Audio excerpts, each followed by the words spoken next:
আমরা বেশিরভাগ সময় আবেগ দিয়ে যুক্তি করি, তর্ক করি, নিজের মনের খায়েশ মেটানোর জন্য যুক্তি তুলে ধরি, মনকে সান্ত্বনা দেওয়ার জন্য। এমন একটি বিষয় নিয়ে আজকে কথা বলবো আপনাদের সাথে। বেশ কিছুদিন আগে মার্কিন যুক্তরাষ্ট্রের মধ্যস্থতায় ইসরায়েল এবং ইরানের একটি যুদ্ধবিরতি হয়েছে। অবশ্য অনেকেই বলছে যুদ্ধবিরতি সাময়িক, এটা একটি ছলনা মাত্র। এর সাথে অনেকেই বলা শুরু করেছে, তাদের মনের মাধুরী মিশিয়ে বলছে, হয়তো আমেরিকার বিশ্ব রাজনীতিতে যে অবস্থান ছিল সেটি শেষের দিকে। যুক্তি হিসেবে তারা দুটি দেশের কথা বলে, একটি রাশিয়া, অপরটি চায়না। বাস্তবতা কি বলে?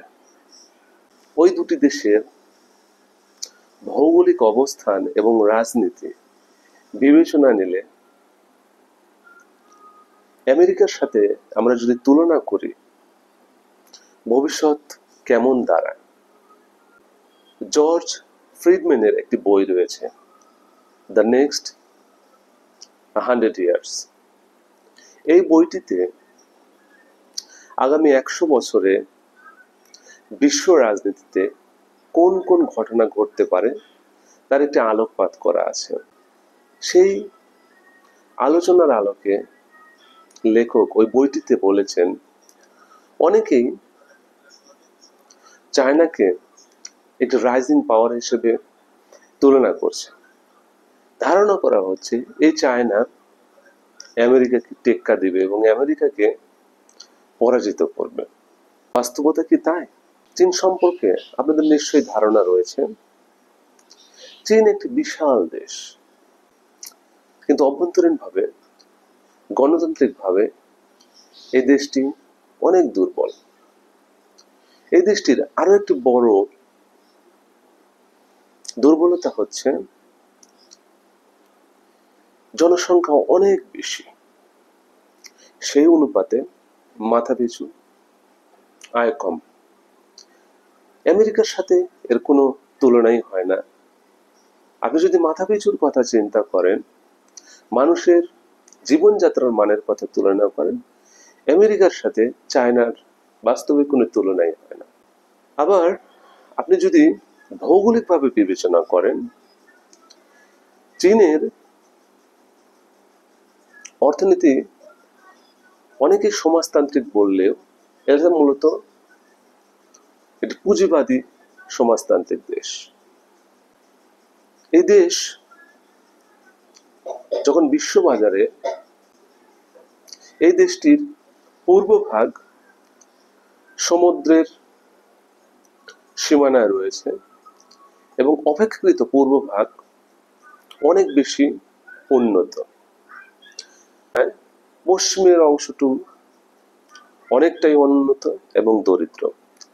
এখন আপনি যদি বিশ্ববাজারে চীনের অর্থনীতি খুলে দেন,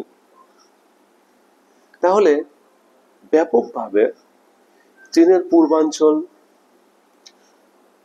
সমৃদ্ধির পথে এগিয়ে যাবে, পশ্চিমাঞ্চল বঞ্চিত হবে, যার ফলে এই দেশটিতে জনগণের একটি জনরস তৈরি হওয়ার সম্ভাবনা রয়েছে।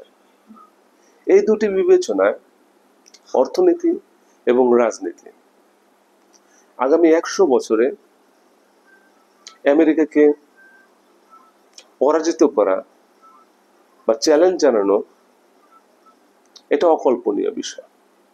আরো একটি বিষয় যোগ করি, বর্তমান বিশ্বে পরাশক্তি হতে গেলে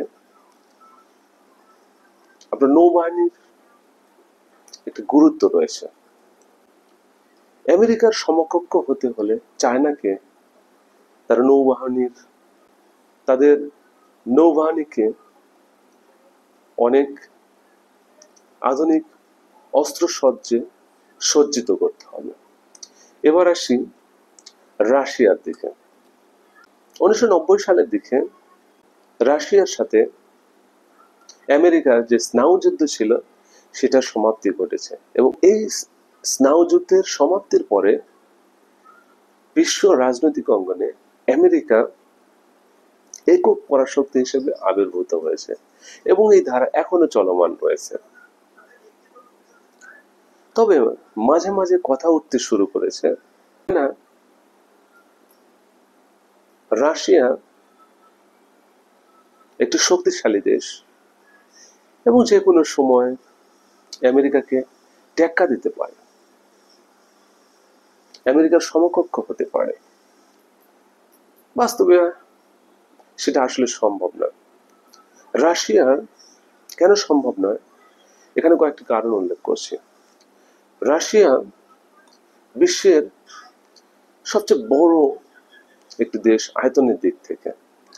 ভাবে রাশিয়ার সীমান্ত অঞ্চলগুলো খুব সুরক্ষিত নয়, তাই যখন যুদ্ধ বাঁধবে রাশিয়া খুব দ্রুত এক অঞ্চল থেকে অন্য অঞ্চলে তার সেনাবাহিনী মুভ করতে পারবে না, যার ফলে তার নিজের এলাকায় রক্ষা করা এটার জন্য কঠিন হয়ে যাবে।